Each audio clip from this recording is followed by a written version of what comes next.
Bueno, bienvenidos aquí a EA Lima. Soy Arturo Gutiérrez, CEO de la Escuela de Arquitectura de Lima, y estamos aquí con los gallinazos, con los gallinazos con pluma, Marc Samaniego y Jorge Saúl Vázquez, quienes tienen un proyecto, unos proyectos, unas propuestas de crítica urbana bien interesantes que compartir con nosotros.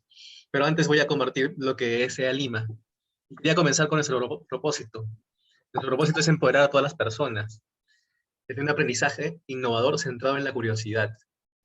La palabra aprendizaje nos la quedamos para después, para que así todos los estudiantes y jóvenes arquitectos puedan expandir su potencial al mundo.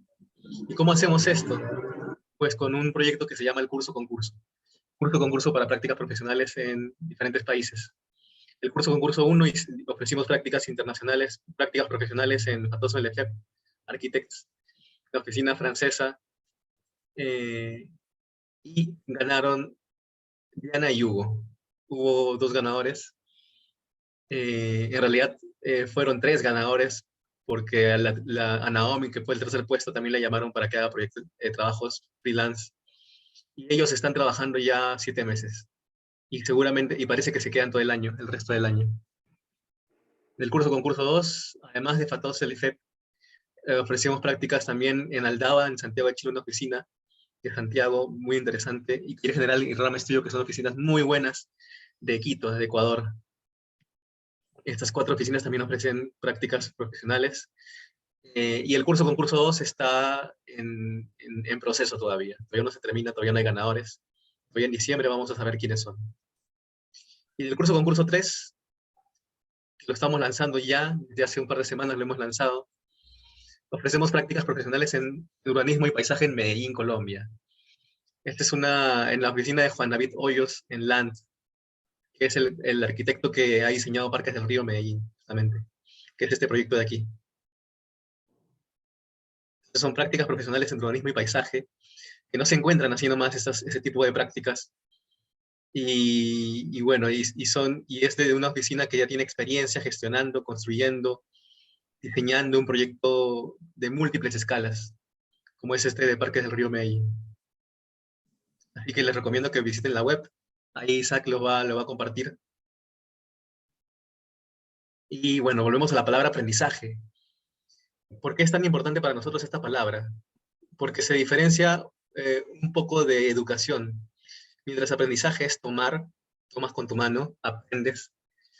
Educar es llevas con tu mano. Si bien es importante, un verdadero conocimiento se aprende, se toma.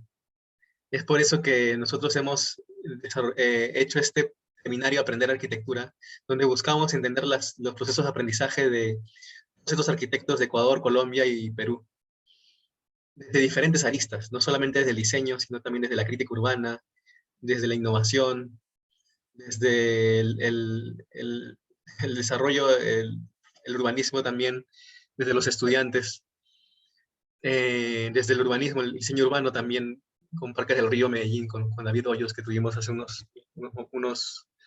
par de semanas tuvimos su conferencia, o también desde un podcast y el trabajo arquitectónico que hacen José de la Torre y Santiago Granda. Pues cada uno de ellos tiene diferentes aristas, enfoques en los que desarrollan su arquitectura y finalmente la llevan también a sus proyectos. Y hoy día, acá la conferencia Aprender a hacer gallinazos, con Marc Samaniego y Jorge Saúl Vázquez.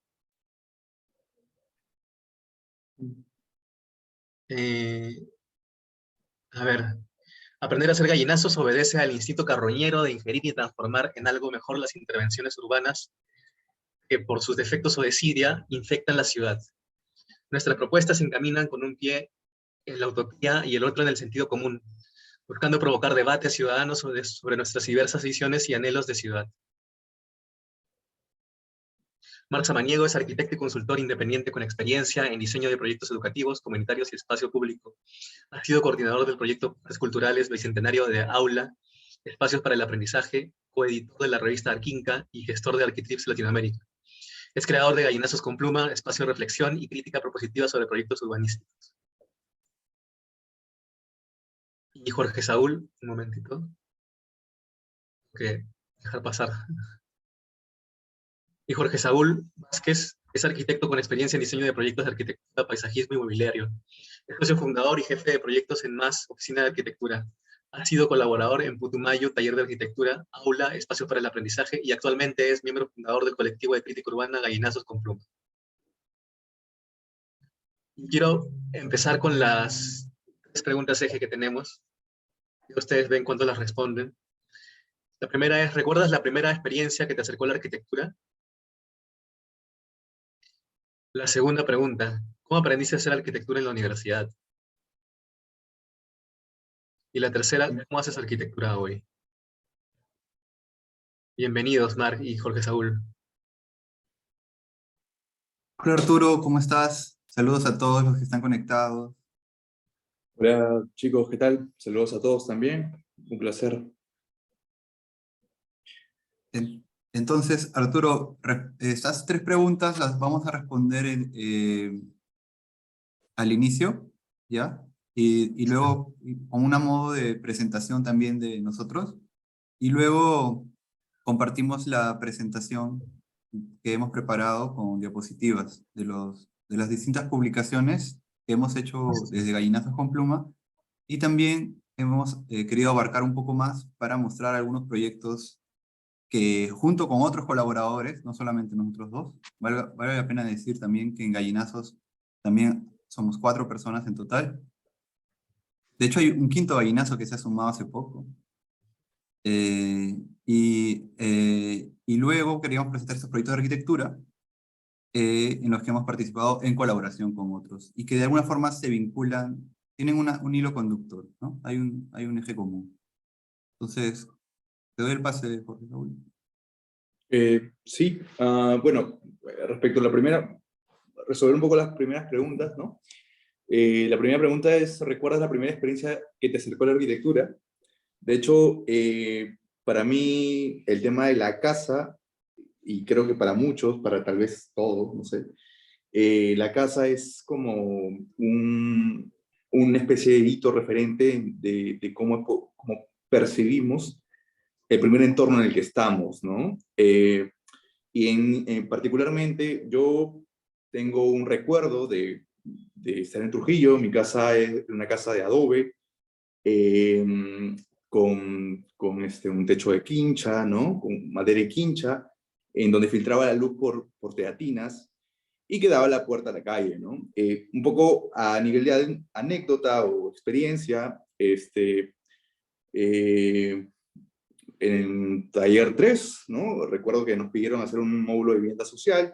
Yo lo que hice es referirme un poco a mi casa, ¿no? A las condiciones que tenía mi casa. Básicamente interpretarlas, ¿no? Rediseñarlas. Pero lo que me dijeron es que estaba mal, que lo que proponía era una vivienda que no estaba acorde con los parámetros que el arquitecto necesitaba. Y entonces era un cuestionamiento a toda mi vida, en realidad, ¿no? O sea, yo estuve viviendo y también en un lugar donde que no estaba bien, no me parecía justo, ¿no?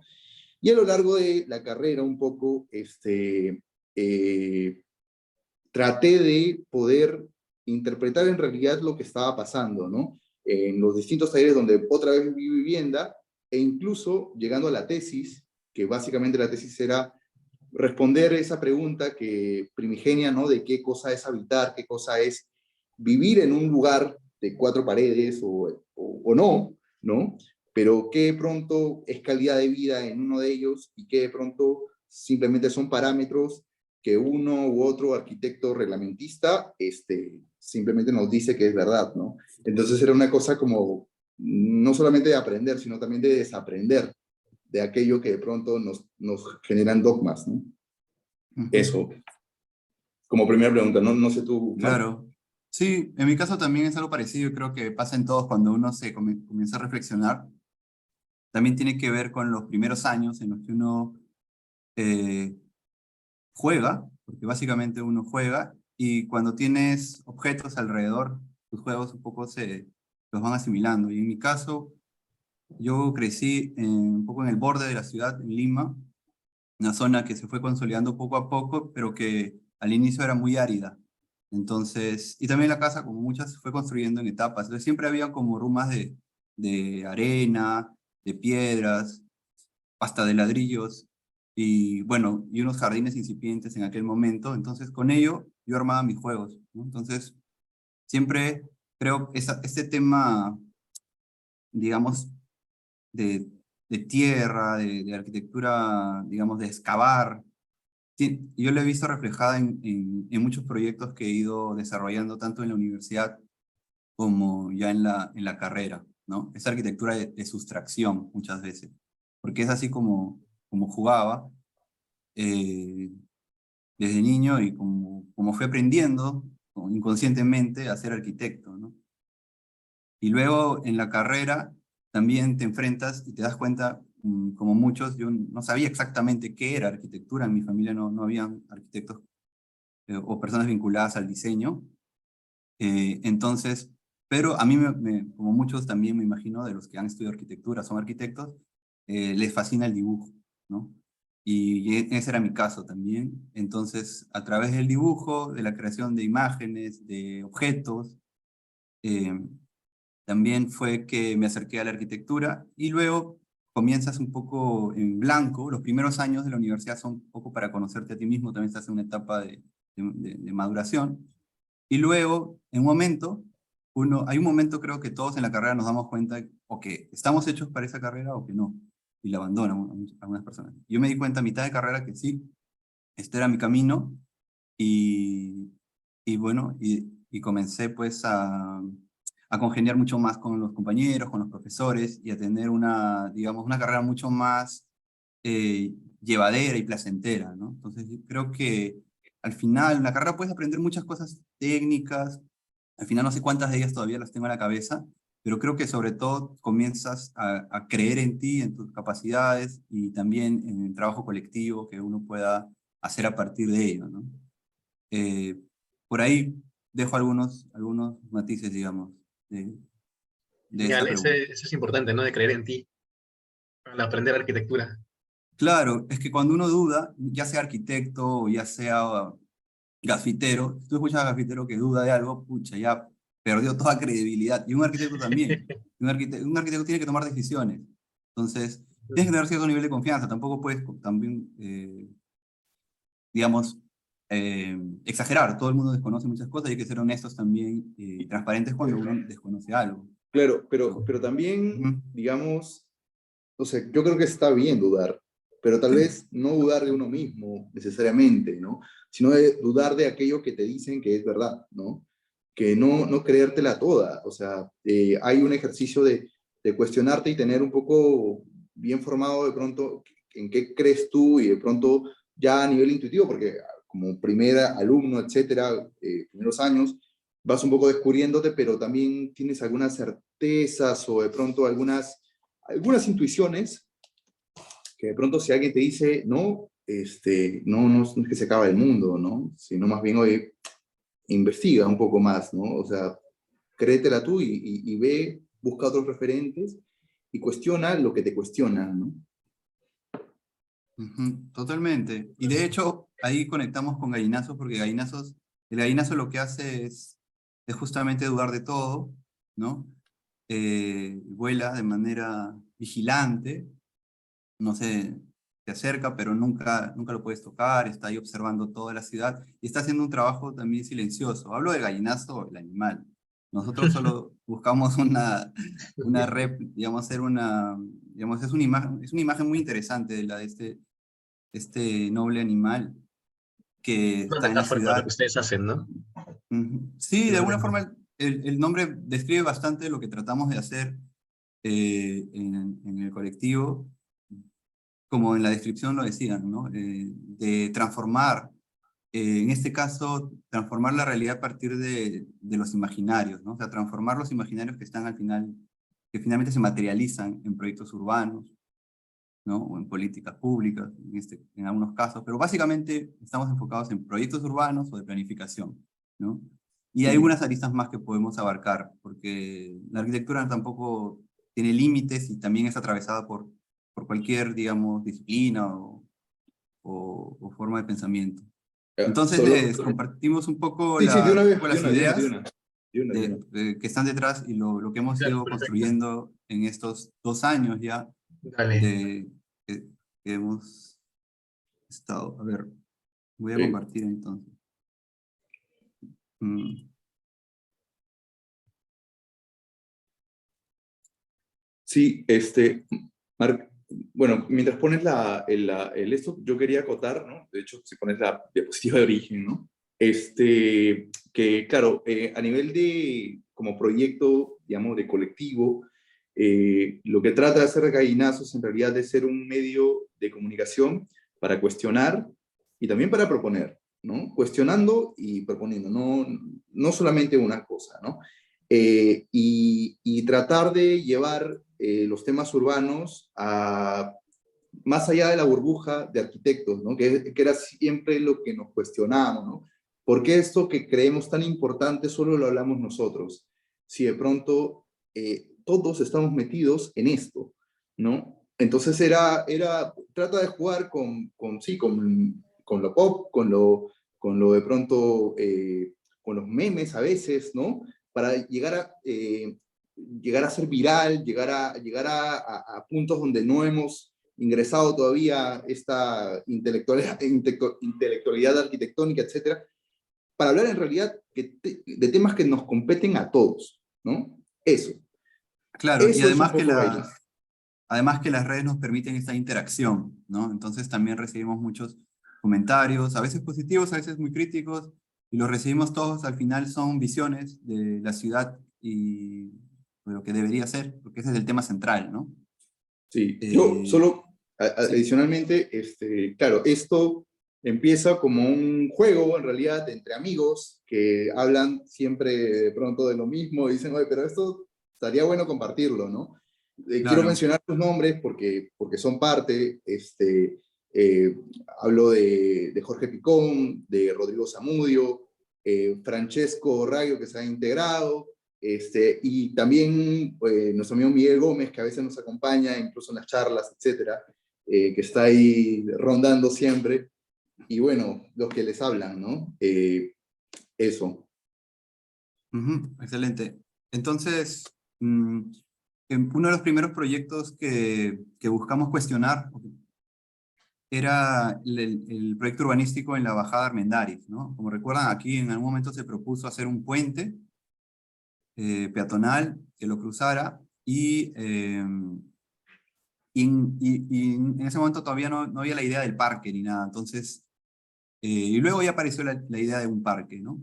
Entonces comenzamos a cuestionar porque este era un proyecto carísimo, de unos 25 millones, y era una intervención como muchas de las que vemos en la universidad, o sea, totalmente descontextualizada, que no proponía ninguna mejora, ninguna intervención con el entorno, que es un entorno tan complejo y tan rico también.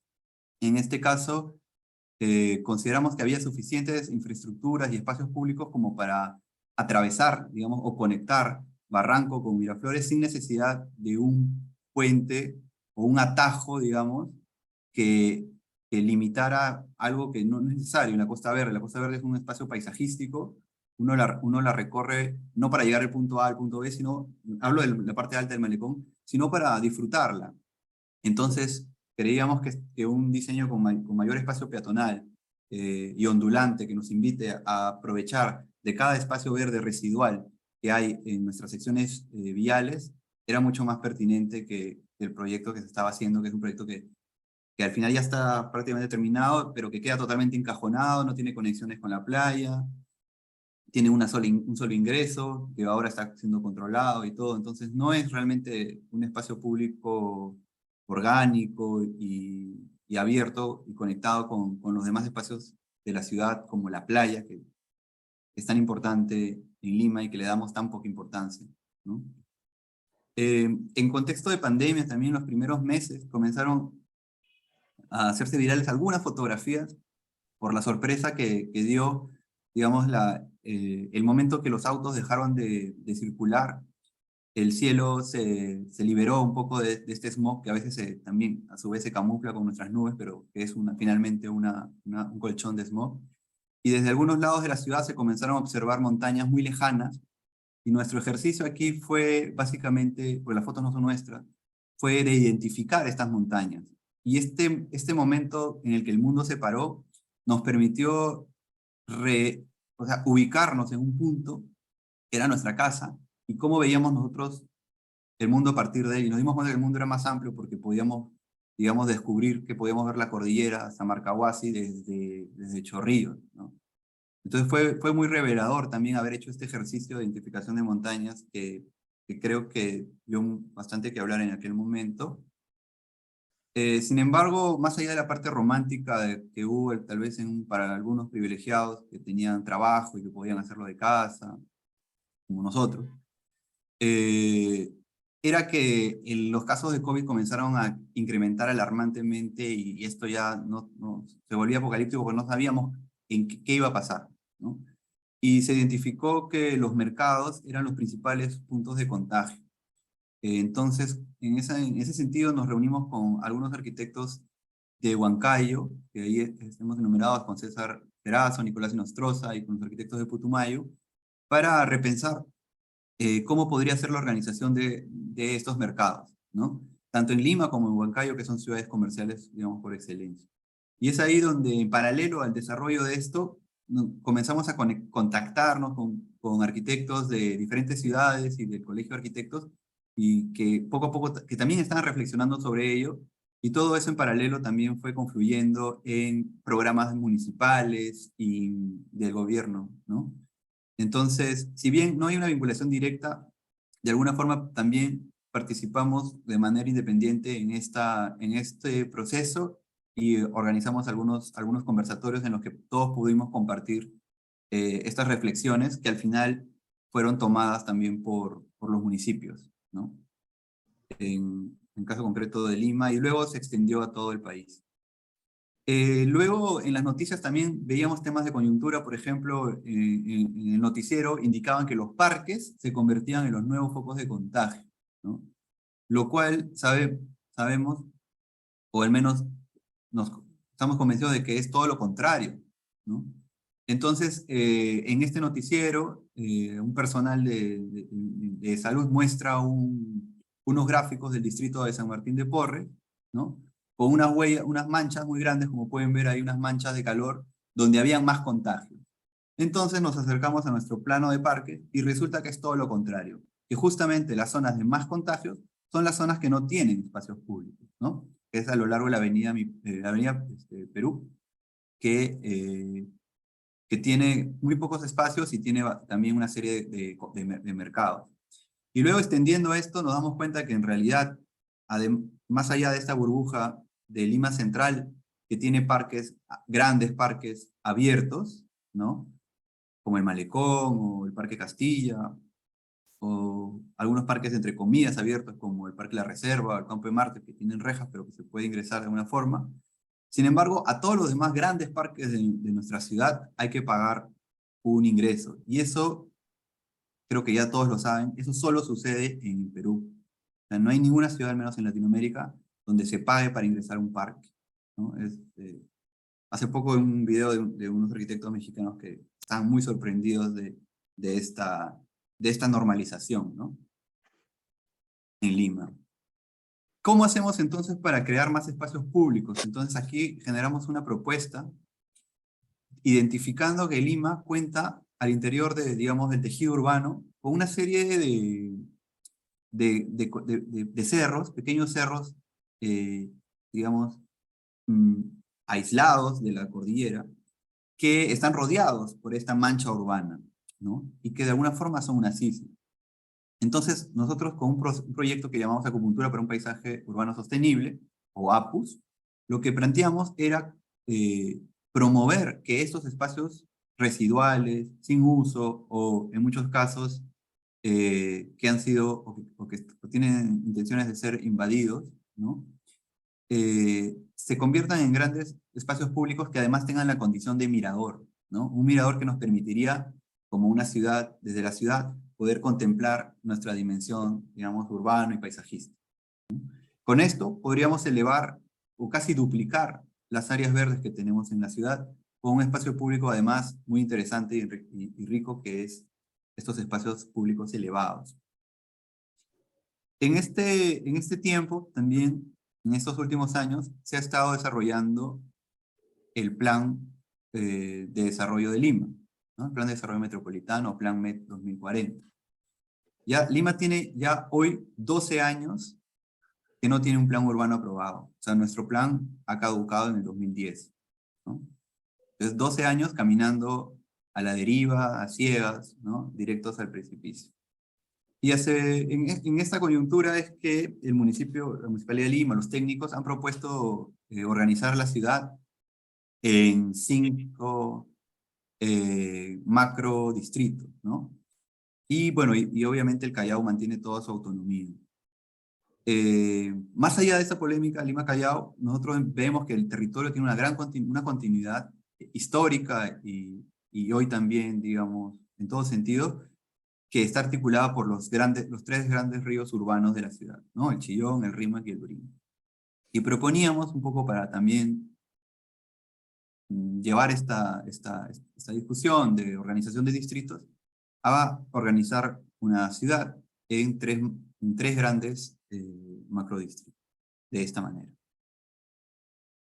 Pero la realidad es que más allá de los planes, que a veces quedan solo en papel, la ciudad, lo que verdaderamente transforma la ciudad son los negocios, ya sean formales o informales o ilegales, ¿no? En este caso también teníamos como un interés por investigar un poco más allá y comenzamos a indagar en documentos sobre un caso muy concreto que lamentablemente la prensa y la misma academia, digamos, las universidades, el colegio de arquitectos, si se puede decir, no ha prestado mucha atención, que es la destrucción prácticamente total de los pantanos, de los humedales de Ventanilla, ¿no? Hay una zona que está declarada como zona de reserva, pero hay más de la mitad de los humedales no fueron declarados como tal y han ido cambiando de zonificación. Y actualmente hay una zona que ha cambiado de zonificación para hacer una urbanización que es más grande que el distrito de La Punta, ¿no? No es muy grande, pero para que tengan una idea es un distrito al final de cuentas.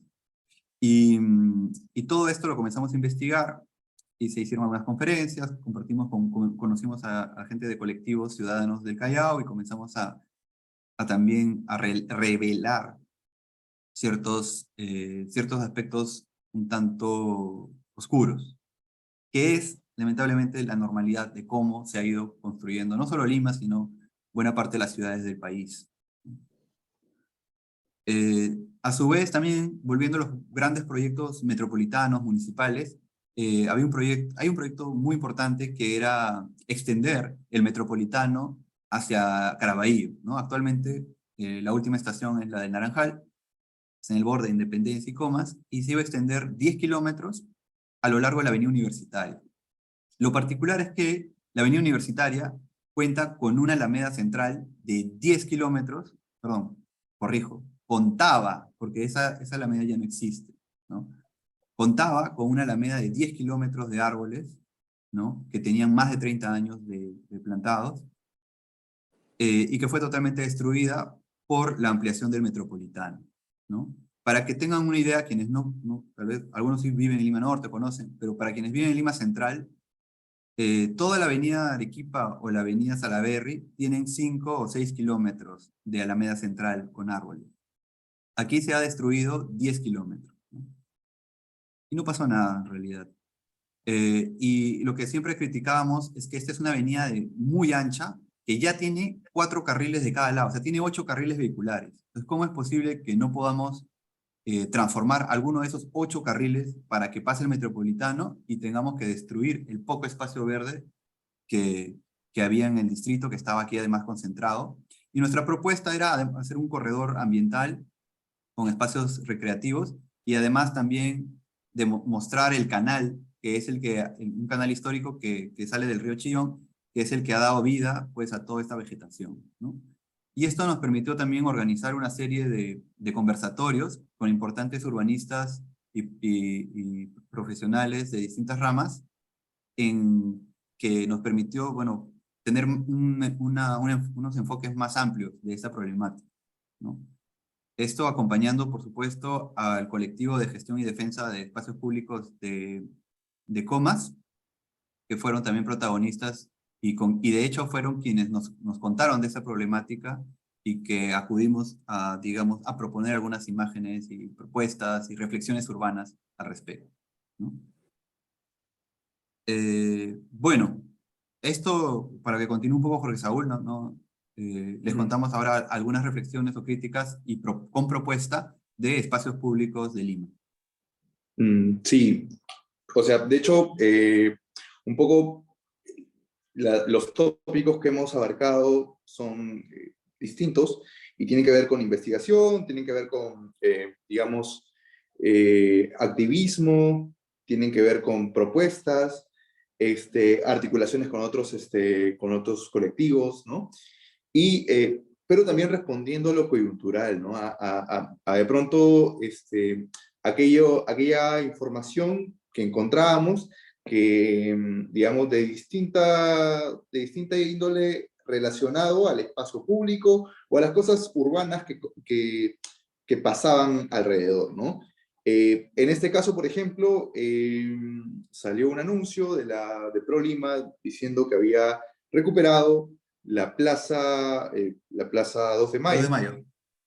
Sí, y entonces, claro, frente a la imagen, nos preguntamos qué tan plaza es la Plaza 2 de Mayo, ¿no? Si realmente es una recuperación, o en todo caso, ¿qué tendría que pasar para recuperarla como plaza?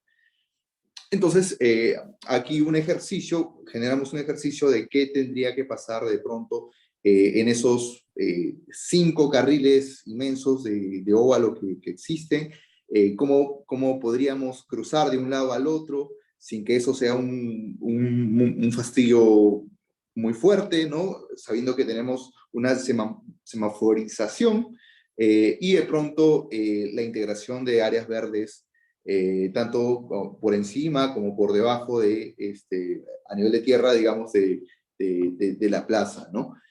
Esto como un primer acercamiento, puede ser, Marc, o simplemente cosas tan ridículas, ¿no? Que de pronto dices, es en serio, intervenciones que de pronto ni siquiera hacen falta, sino más bien pensar dónde es que se invierte eso que se invirtió en una cosa que probablemente no tenga mucho éxito, ¿no? Y que esa inversión genere ciudad. En este caso, bueno, de nuevo, ¿no? Jugar entre la utopía y el sentido común. ¿Qué tendría que pasar para que una intervención aquí de pronto tenga un impacto más grande? Más que simplemente poner una terraza casi un verde de plástico y un par de plataformas y gastarse dinero porque sí, ¿no? Entonces, bueno, se generó tal vez una intervención donde en realidad la situación era intervenir estos edificios que están al costado de la Costa Verde que generan derrumbes, digamos, poder ocuparlos como parte del paisaje real que debería ser y que toda la ciudad a nivel de este malecón se integre, ¿no? Eso, seguimos. O, digamos, las canchitas como cancha, ¿no?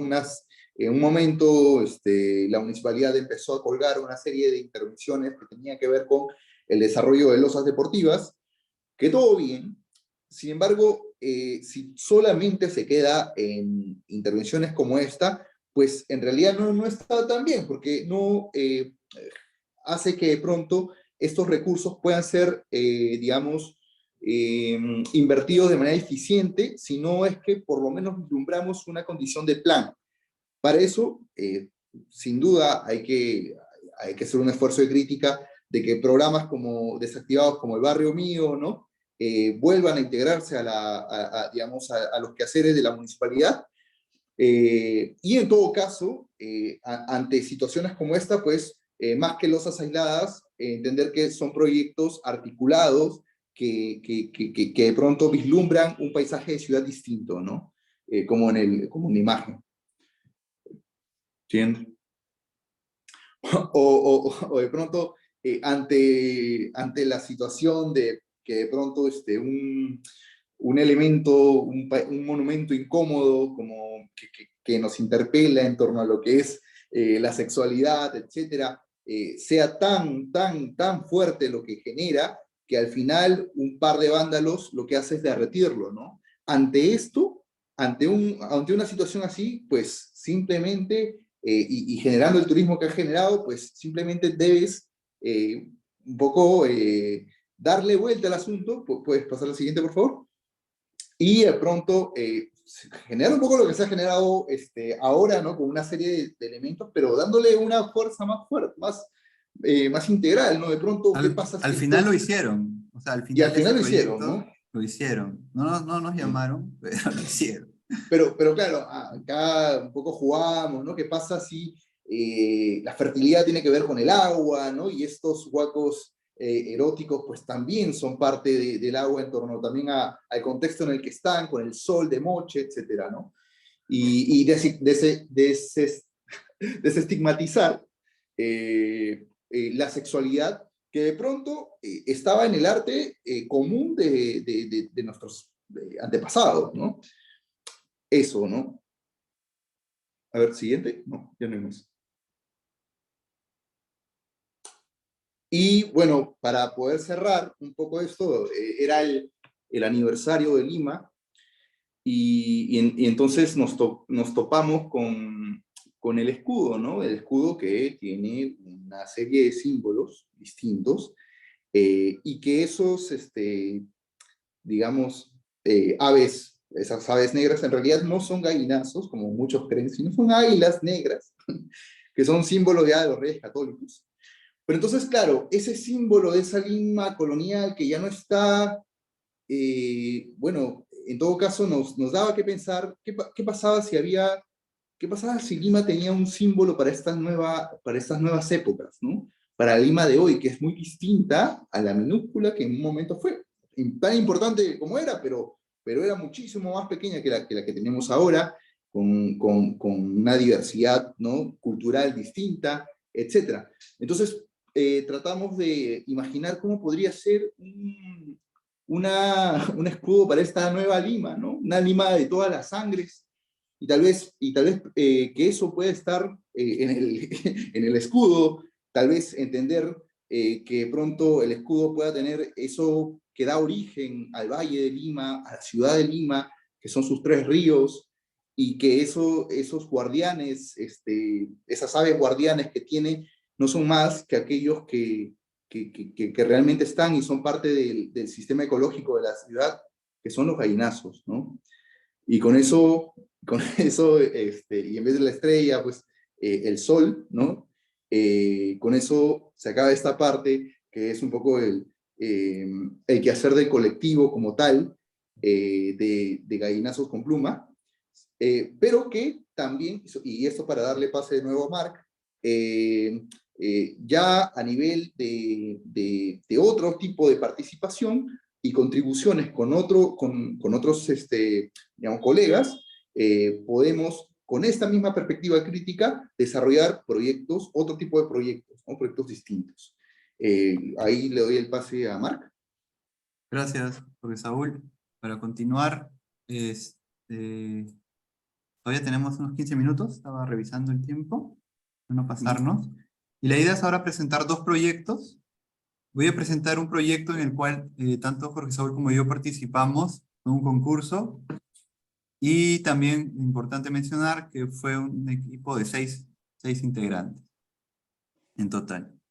Este concurso se dio en el marco de la Bienal de Arquitectura de Lima, y estaba dirigido a arquitectos menores de 35 años, y era un concurso enfocado en un mejoramiento, ¿no? Una intervención de mejoramiento urbanístico en las laderas de San Juan del Lurigancho, que podrían ser las laderas de Comas, como de Villa María, como en realidad de muchos barrios también de otras ciudades del Perú, ¿no? Que están en ladera, y que como urbanistas y como políticas públicas creo que no se ha logrado ningún nivel de innovación más allá de pintar escaleras, ¿no? Entonces, creemos que era un concurso muy importante de participar y organizamos un equipo y logramos obtener un premio también por esta propuesta, ¿no? Entonces, para contextualizar este proyecto en San Juan del Lurigancho, hay que ver que hay una relación directa entre la ciudad de laderas y, digamos, la pobreza urbana, ¿no? Las zonas más pobres de Lima son las zonas, o sea, casi una regla proporcional, ¿no? Entre más estés en una ladera o más alto, es menor el nivel socioeconómico de la familia que habita ahí, ¿no? Y eso pasa casi como norma en toda la ciudad. Entonces estamos hablando de una vulnerabilidad que hace que una persona que además tiene un nivel socioeconómico, el único espacio de la ciudad que le es accesible, porque el suelo es muy costoso, no hay políticas públicas de vivienda para niveles socioeconómicos D y E, es participar de una toma o comprar un terreno al final, o cooperativa, asociación, al final hay un tráfico de tierras detrás de ello, muy normalizado, y obtener pues un hábitat, ¿no? Una vivienda, un barrio. Y es así que para, digamos, atender este tema, hace unos ya casi 8 años o 10 años empezó a desarrollarse un proyecto muy importante que es el proyecto Barrio Mío de mejoramiento de barrios, ¿no? Identificó en Lima una serie de áreas o conglomerados de asentamientos humanos para desarrollar proyectos urbanísticos con una suerte de pacto entre la comunidad y la administración, generando proyectos, o sea, a través de procesos participativos en los cuales las decisiones se tomen en conjunto y se realicen de forma periódica, digamos, progresiva, pero bajo un plan, ¿no? Es decir, no con proyectos aislados como los que se siguen haciendo,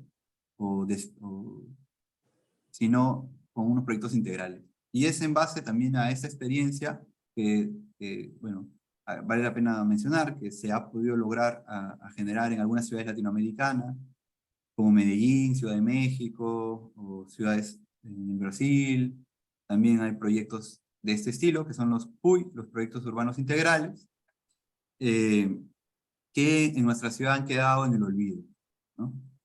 Entonces, lo primero que hicimos en este concurso fue contactar, en este caso fue por redes sociales, encontramos que la página de los vecinos de este asentamiento humano, hijos de Juan Pablo II, y contactamos al dirigente, a Roger, y con él conversamos y entendimos mucho mejor qué es lo que pasaba en este barrio, ¿no? Al menos tuvimos una primera aproximación. Y en nuestra visita pudimos, o nos llamó la atención algunos elementos, ¿no? Uno de ellos fue que para transportar algunos materiales de construcción se había construido un winche, ¿no? En diagonal, ¿no? Una suerte de pequeño teleférico para transportar materiales, ¿no? Esto es algo que se puede ver tal vez en algunos barrios en ladera, pero no es muy común, ¿no? Normalmente en los edificios sí lo conocemos, lo hemos visto. Cuando se construye un edificio se hace un winche vertical, pero estos de aquí era uno muy artesanal y nos llamó mucho la atención. Segundo, era que había una gran cantidad de elementos prefabricados, porque estaban construyendo en ese momento las instalaciones sanitarias del barrio, ¿no? Y tercero, había una serie de espacios públicos residuales, pero que los mismos vecinos habían comenzado a mejorar con vegetación, huertos, techitos, bancas, etc., ¿no? Había un nivel de apropiación del espacio público residual, que está comprendido principalmente por las calles, y por las calles en pendiente. Entonces, este era un concurso, teníamos poco tiempo, pero igual no dejamos de pensar en una visión integral de un conglomerado de asentamientos humanos que se ubica en esta pequeña quebrada, y consideramos una serie de intervenciones en las cuales integrábamos los diferentes sistemas urbanos en uno solo, que ya sería un gran avance, ¿no? Entonces, el sistema de movilidad, el de servicios, que es agua, luz, ¿no? El de equipamientos, que son colegios, postas, comercios, ¿no? Y el de espacio público, que además es como el aspecto, digamos, del elemento medular, que conectaba todo estos sistemas, entenderlos no como elementos aislados, sino como parte de una gran red en la cual algunos elementos podrían tener no solo un uso, sino dos o tres. Es decir, darle más usos a los elementos. Y es así que, bueno, el concurso estaba acotada a un solo sector, que es esta calle, y una parte baja en la que colocamos un equipamiento público, para generar una transformación en esta calle que mejore la calidad de vida de los habitantes, de los vecinos, ¿no? Entonces, estos sistemas urbanos los buscamos integrar de esta manera, con las diferentes redes, ¿no?, que les comentaba, integrando algunas innovaciones también que podemos poco a poco ya incorporando en nuestras ciudades. Y teníamos dos modos de intervención. Un primero que es un ecosistema vegetal, en el cual la vegetación no era meramente decorativa, como muchas veces termina siendo en las intervenciones públicas, de parques o de vías, sino que cada tipo de vegetación tenía una función muy específica. Entonces teníamos tres tipos de plantas. Las primeras, que son las que tienen las raíces más grandes, nos permitían estabilizar los taludes, ¿no? Luego tendríamos una serie de plantas cubresuelos que nos permitirían, digamos, combatir la erosión y también conservar, digamos, proteger la superficie del crecimiento de malezas, que son las que destruyen tal vez las plantas cuando no tienen suficiente mantenimiento. Y finalmente también las plantas alimenticias, que se trabajarían ya en modo de huertos urbanos, administrados o cuidados por los mismos vecinos, ¿no? Y que además les daría la ventaja de tenerlo.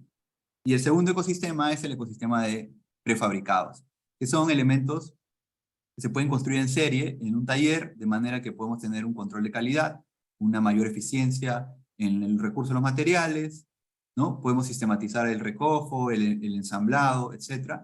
Y son elementos básicamente de concreto y de acero, ¿no? De todas estas combinaciones.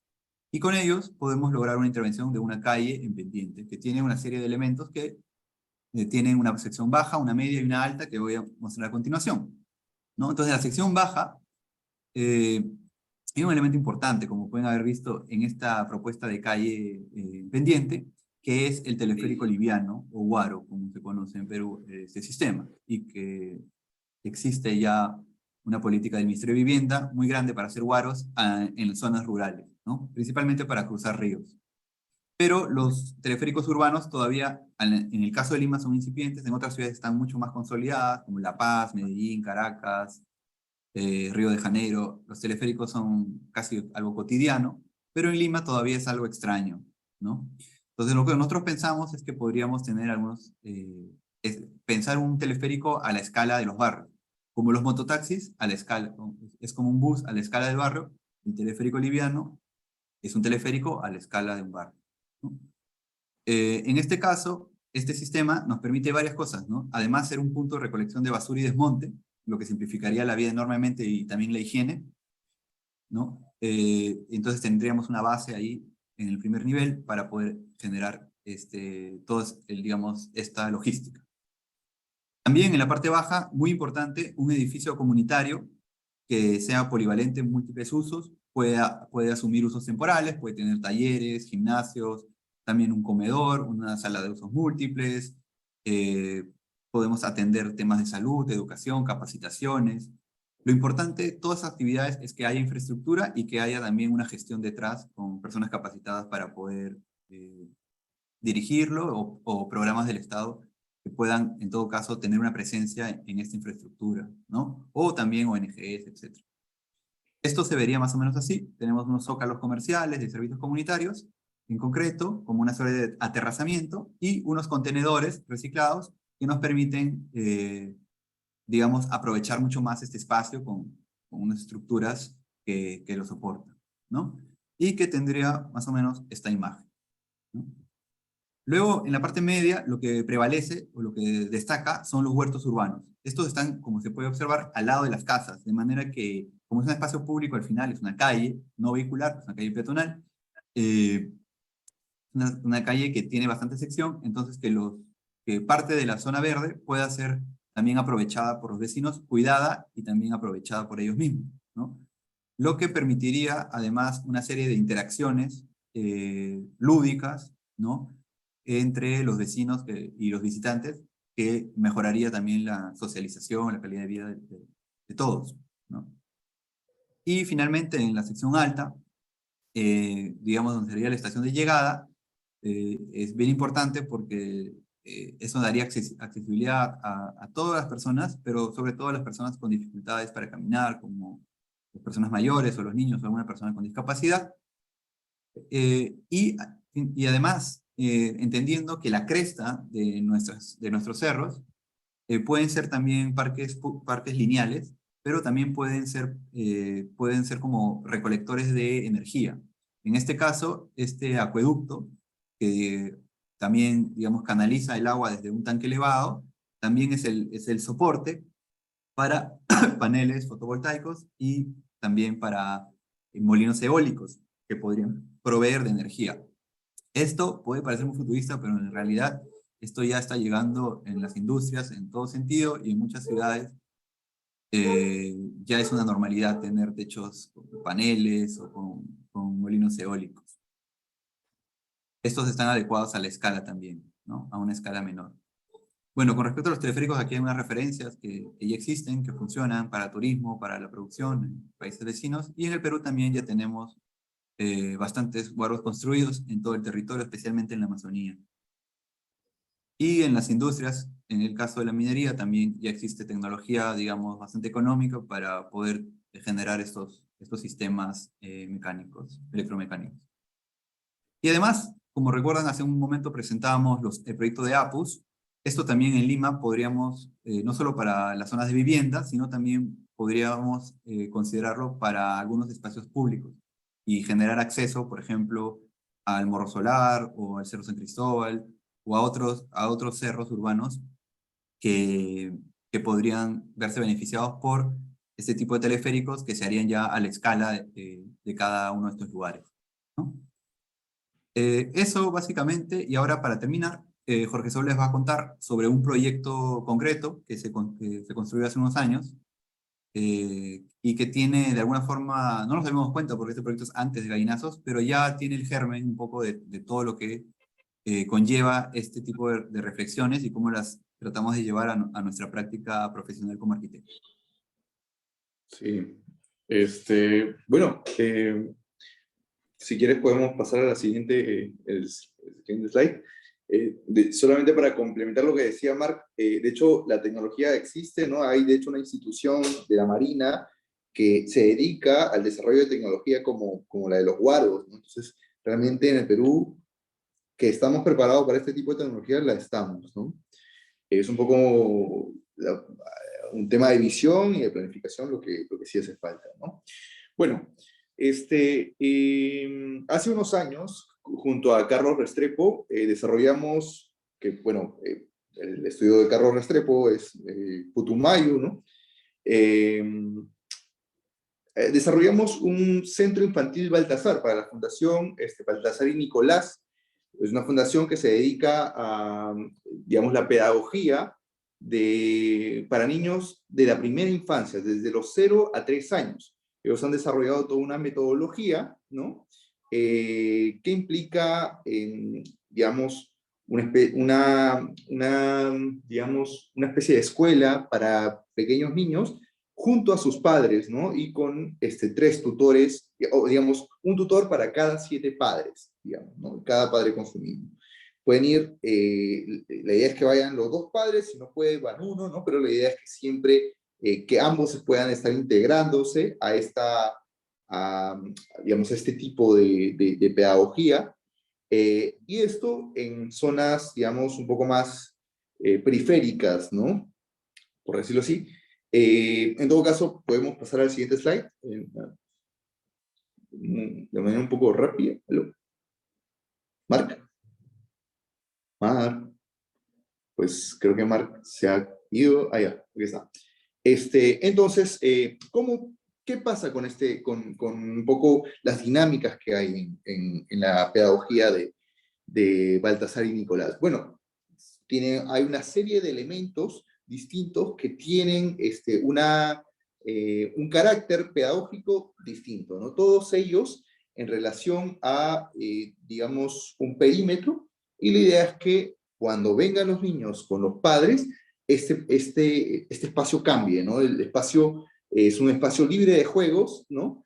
En donde los niños interactúan entre sí o solos o con los padres, bueno, de manera jugando, los niños de 0 a 3 años, de manera fraccionada, se aprende, ¿no? Se aprende a ser padre, se aprende a distintos valores, incluso valores cívicos como el orden, por ejemplo, porque al terminar de jugar, los niños van y reingresan, acomodan a cómo lo dejaron el espacio previo a que ingresen, ¿no?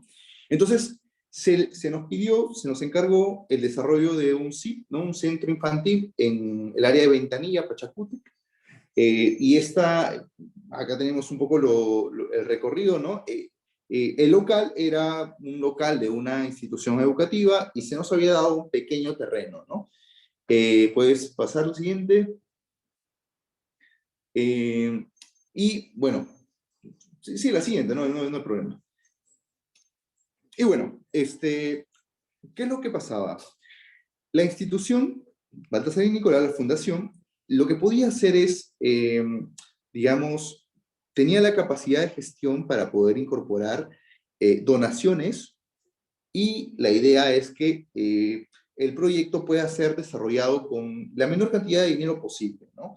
Utilizando, sí, donaciones, el uso de materiales reciclados, digamos, el cambio el reciclaje de materiales como tal, ¿no?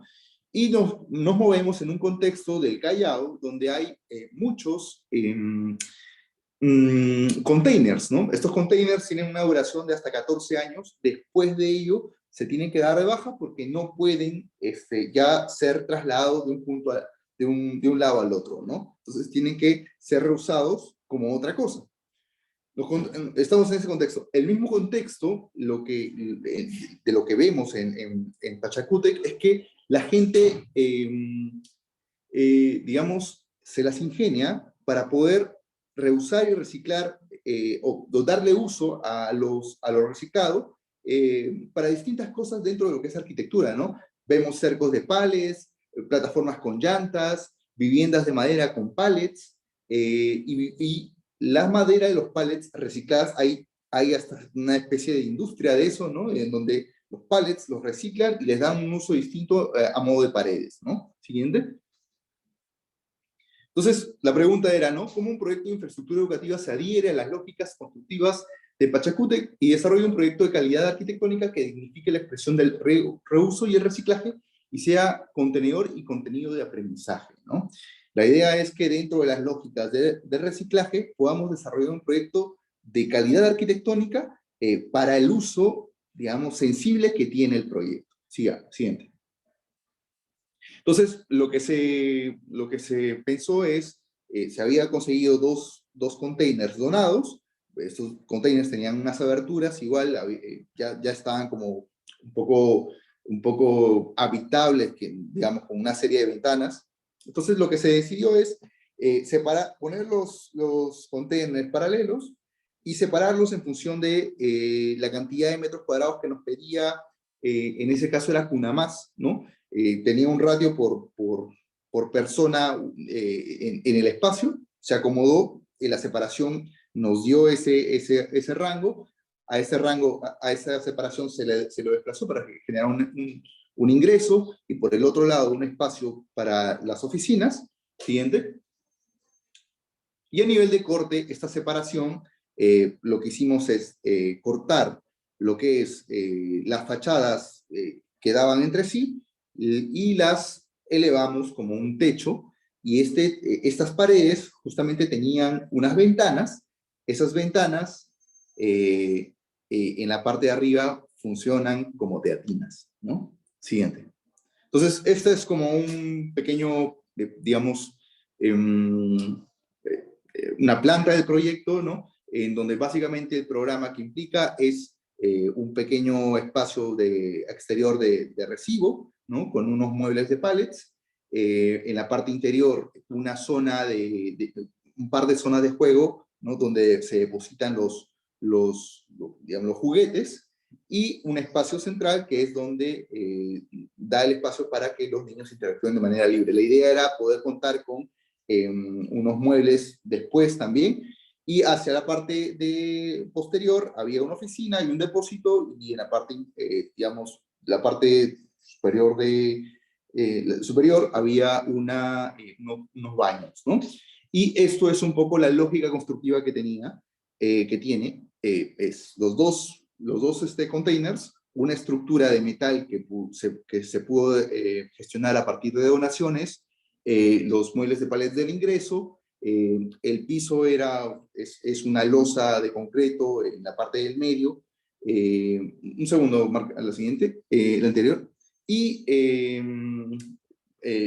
y el piso final era un piso reciclado, un laminado reciclado, que unas oficinas dieron de baja y las reusamos. Había también una serie de ventanas de un colegio que había desechado, un colegio de Lima Centro que había desechado, y que nosotros la volvimos parte de la carpintería metálica de la entrada, junto a la madera de pallets que implicaba, ¿no?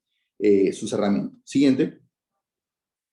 Entonces, bueno, un poco del proceso constructivo, son las dos losas vaciadas, el terreno era malo, ¿no? Entonces se generó un cimiento como una losa, digamos, con doble malla puesta ahí, digamos que esa fue un poco la inversión. Se puso los dos containers, se abrieron, como le decía, estas dos caras, siguiente, ¿no? Y se puso la estructura metálica en medio de ambas para poder soportar el techo, que es también parte del container. Siguiente. Esta es un poco una vista panorámica de lo que es el lugar, ¿no? A nosotros solamente se nos correspondía intervenir en esta parte, y esto es como ya el proyecto, digamos, finalizado, ¿no? A nivel de la misma perspectiva del anterior, ¿no? Siguiente. Sin duda es un elemento fuerte, el container es un elemento fuerte, ¿no? Que es un bloque sólido, que de pronto, hacia afuera, de pronto tú dices, pues no es tan bonito. Pues no importaba mucho en realidad, ¿no? Porque no importaba mucho si es que por dentro pasa algo como esto, ¿no? El siguiente, por favor. Bueno, perdón, solamente para un anterior. La parte del ingreso, finalmente se incorporó esta serie de módulos, muebles de pallets, ¿no? En donde los padres pueden esperar su turno después de que ingresa la clase, sale de la clase anterior o viceversa, ¿no? Pero después de esto, ¿no? Después de ese lenguaje tan duro como de los containers, por dentro pasa esto, ¿no? Es un espacio que las personas dentro nos decían, pues, perdón, ¿aló? Perdón. Las personas dentro nos decían, pues, en realidad yo no siento que envidie estar en San Isidro, porque esto parece que está muy bueno, ¿no? Y en todo caso, pues, los niños podían moverse libremente, había un control de la luz muy, muy bueno, y todo esto utilizando, digamos, materiales tanto reusados, materiales, bueno, reciclados, y materiales donados, ¿no?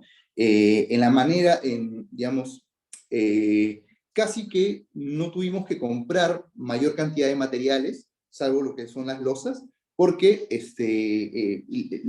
en donde más se invirtió fue en la mano de obra, ¿no? Estas son imágenes, ¿no? de justamente el espacio por la parte interior, ¿no? Siguiente. Y bueno, si podemos hacer un corte, ¿no? del espacio interior, pues nos damos cuenta que hay una diversidad de elementos que, bueno, uno no, a primera vista de pronto no se da cuenta, pero digamos, hay unas ventanas a escala de los niños para que ellos puedan mirar por afuera, ¿no? Y el adulto tenga que tal vez estar a la altura del niño. Los techos en la parte superior que se desplazan para poder generar una ventana alta donde corra el aire caliente, y una estructura metálica que de pronto modula la puesta de las planchas metálicas del container que se ponen como techo, y por supuesto la luz, ¿no? La luz, que es tan importante.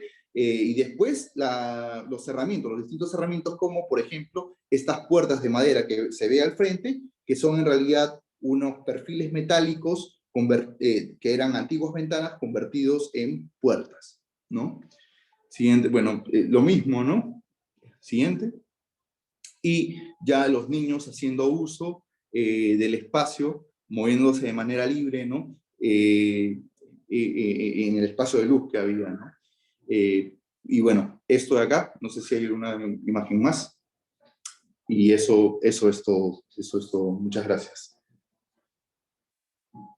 Genial, Marco, Saúl, ha estado súper interesante su exposición y los proyectos que no los conocía a ese nivel de detalle, en, como ustedes los han explicado ahora.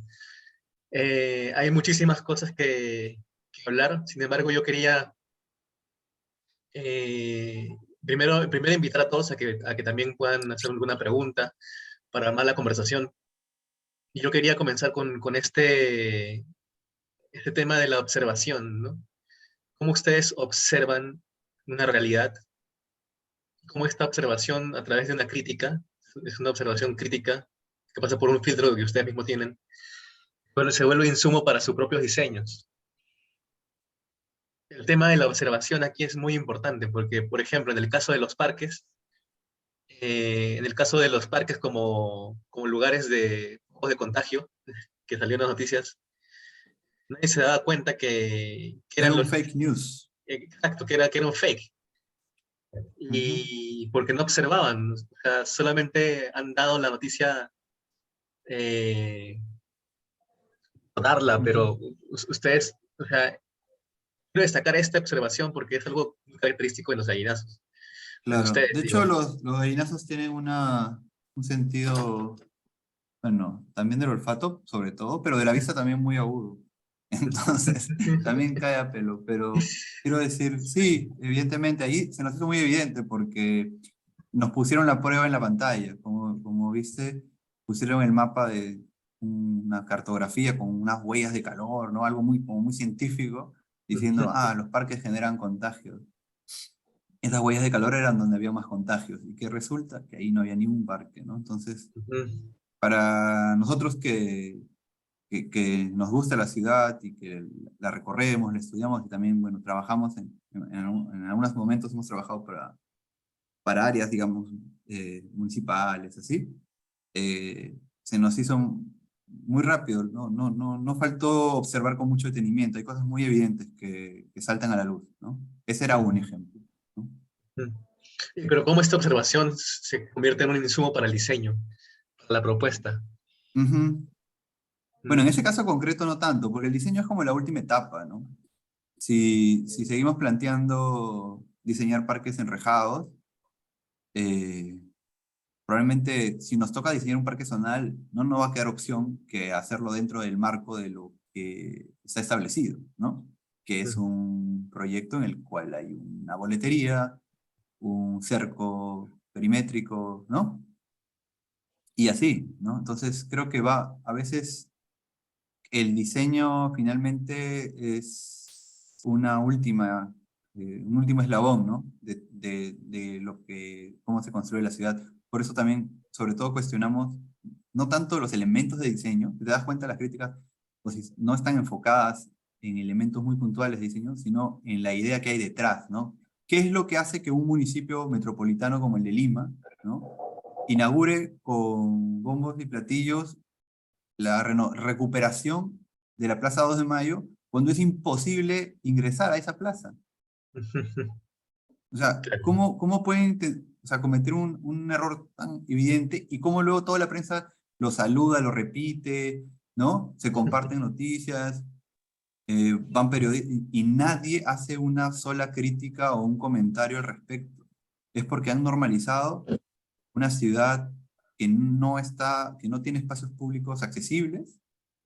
¿Han normalizado eso? ¿Hemos normalizado eso? Pues sí, Sí, parece. yo quería comentar también, yo creo que, claro, creo que es necesario tener conceptos claros, ¿no?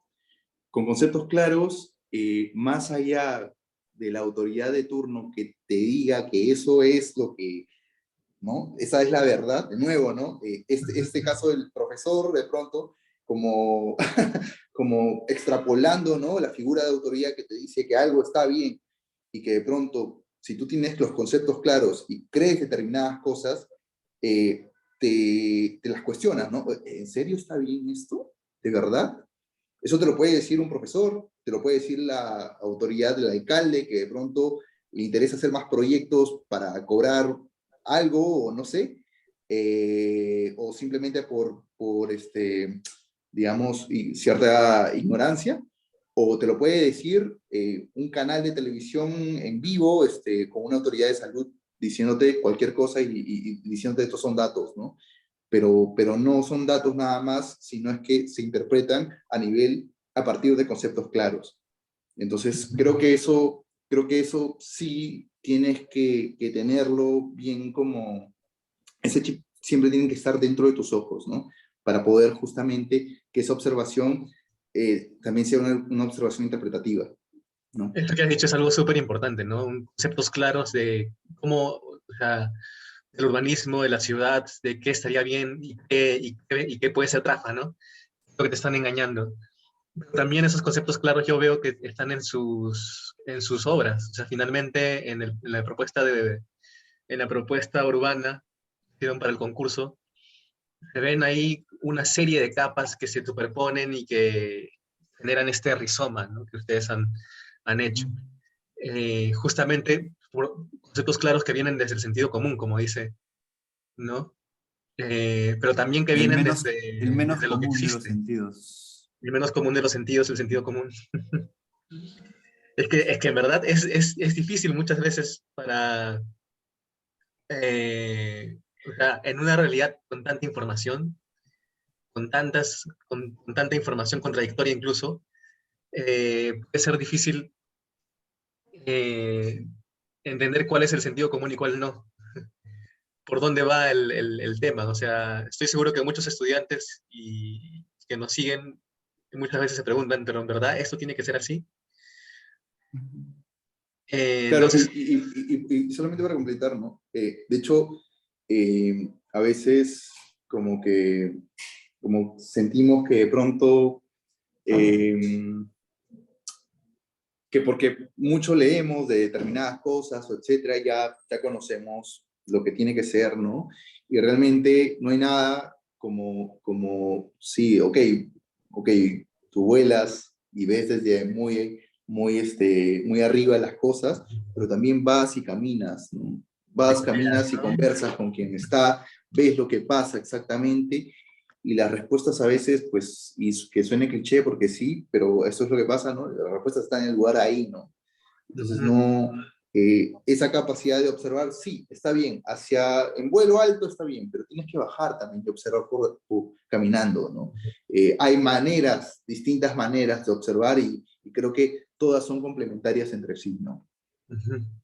Claro, claro, ese tema de bajar y picotear y estar en el piso con la realidad y con la misma gente, ¿no? Eso es algo que muchas veces en la universidad nos falta, cuando se estudia nos falta, eh, o sea, aquí la pregunta es, ¿cómo ustedes siendo gallinazos desde lo alto bajan a entender la realidad desde su práctica como gallinazos, como colectivo crítico? Ujú.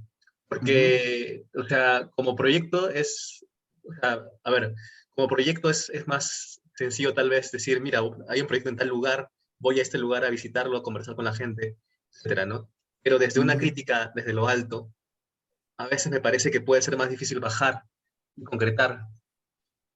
Pero, claro, lo que pasa es que yo entiendo esta cosa de gallinazo como los lentes de poder verlo desde arriba, ¿no? Ujú. Pero todos nosotros somos, digamos, recorremos la ciudad desde abajo. Entonces, realmente, claro, y más bien es como poder tener los ojos de arquitecto siendo un peatón más, un transeúnte Eso, más eso. que va y eso, ¿no? Pero con la diferencia que también puedes ver eso que de pronto tal vez no es para todos tan cotidiano, que es eso de ok, estoy aquí, pero me estoy imaginando a vuelo alto, ¿no? Como lo veo un arquitecto, como lo veo un gallinazo. Claro. Y un poco otro tema importante que tal vez no hemos conversado mucho es el poder de la imagen, ¿no? Y como arquitectos o estudiantes de arquitectura, nuestro lenguaje es especial, es sobre todo el de las imágenes, ¿no? Ya sean planos o vistas realistas o esquemáticas, lo que nuestra forma de comunicarnos es a través de ellas, ¿cierto? Entonces, estamos ejercitados en eso y tenemos una habilidad versus otros técnicos o profesionales, ¿no es cierto? Entonces, esa herramienta, la, prove- creo que, más allá de lo que nosotros hacemos, creo que o sea, un mensaje es a todos los estudiantes de arquitectura y arquitectos, úsenla más allá que para sus proyectos. O sea, no, las imágenes no solamente para sus clientes o sus profesores, sino imágenes también para cuestionar, para reflexionar de la ciudad, proponer ideas que a lo mejor nunca se van a hacer, o a lo mejor de repente la terminan haciendo como nos ha pasado, pero por lo menos dejamos una evidencia de algo que pensamos en un momento y que es una alternativa, ¿no? Ujú. Y que no solamente es un reclamo o una crítica, que está bien hacerla, pero intentamos de siempre generar una propuesta, porque hemos visto muchas cosas que están mal, o que creemos que están mal, tal vez, de Sí, eso es nuestra como, perspectiva, ¿no? a Pero no nos veces quedamos en criticarla, sino, perdón, para cerrar la idea, sino que además nos tomamos más tiempo, obviamente, en generar alternativas y que nos convenzan también, ¿no? De que no sean que al menos con el esfuerzo que también, obviamente, esto lo hacemos, no es un trabajo, sino es como algo que hacemos, que nos toma un tiempo, pero que invertimos, en todo caso, para generar un mensaje, ¿no? Y que ese mensaje tenga después una respuesta, que haya gente que la comparta, que la critique bien o mal, eso es nuestro alimento, ¿no? Eso es lo que nos hace seguir generando más reflexiones, porque se genera un debate, y creo que mientras que las ideas estén en movimiento y en conflicto, la cosa está bien, ¿no? Está bueno, es sano. Cuando hay demasiado silencio, nadie opina de nada, o prefieres no opinar para no caerle mal a alguien o a un amigo que trabaja en el municipio o algo así, ahí ya estás mal, porque estás haciendo también, ¿cómo se dice? Haciendo un poco de espíritu de cuerpo con nuestros demás colegas que a veces la están fregando, ¿no? Y también nos ha tocado fregarlos en algunos momentos. Entonces, ahí está. Eso, perdón, Jorge, ¿sabes? Querías comentar algo también. no, simplemente quería como echar un poco leña al fuego de lo que estabas hablando, porque finalmente, de nuevo, ¿no? Esto es y parecen dos cosas disociadas de pronto, ¿no? La utopía, el sentido común, pero no, las cosas van de la mano de repente, ¿no? No, son como ideas tal vez un poco que de pronto parecen increíbles, pero también te pueden decir, oye, pero ¿por qué no, no? ¿Por qué no? ¿No? O sea, tienes la respuesta que generalmente pasa, que generalmente se hace, la prepensada, y de pronto empiezas a buscar, a hurgar en lo que hay en el contexto y de pronto, ¿y por qué no lo otro, no? Y eso es un poco la lógica del colectivo, ¿no? Es como ideas a veces como sueltas para poder como, pero buscando solucionar problemas también, ¿no? Crítica propositiva, ¿no? Ujú. Claro, crítica propositiva que te lleva a ver otra realidad. ¿no? O sea, no solamente es poner el dedo, sino es mostrar una ventana diferente. Eso me parece muy valioso de los trabajos que están haciendo ustedes. Y bueno, y espero que continúen haciéndolo, sigan haciendo, porque la ciudad merece más gallinazos y más crítica urbana de ese tipo. Chicos, nos pasó la hora. Tenemos para conversar un montón, de repente con unas cervezas en Lima, cuando vaya por allá. Tiene que ser. Y tiene que ser, pues. Y aquí, bueno, Te esperamos, Arturo. pronto por allá, para conversar. Bueno, chicos, chicas, muchas gracias por participar aquí con nosotros, con Nea Lima. Judith, gracias, a todo el equipo, Andrea, a Sandra también, gracias por estar aquí, y sobre todo pues a Mark y a Jorge Saúl, que han dado una exposición muy interesante sobre el trabajo que hacen. Es un trabajo que es además, me parece que, o sea, más allá de un hobby, es como un hobby porque es divertido, pero sin embargo genera algo de valor muy importante en la ciudad y en todos nosotros, o sea, nos abre la mente. Y eso creo que es algo muy interesante y constructivo que desde la arquitectura se puede realizar de esa manera, con las imágenes, como dice Marc.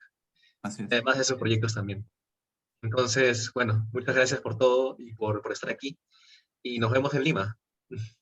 Listo. Gracias, Arturo, y a todo el equipo de Alima. Un abrazo y gracias a todos los que han participado de esta charla. Espero que les hayan divertido y les haya sido útil también esto, ¿vale? Hasta la próxima. Muchas gracias. Gracias. Muchas gracias por la oportunidad. Hasta la próxima. Chao, chao. Muchas gracias. Gracias.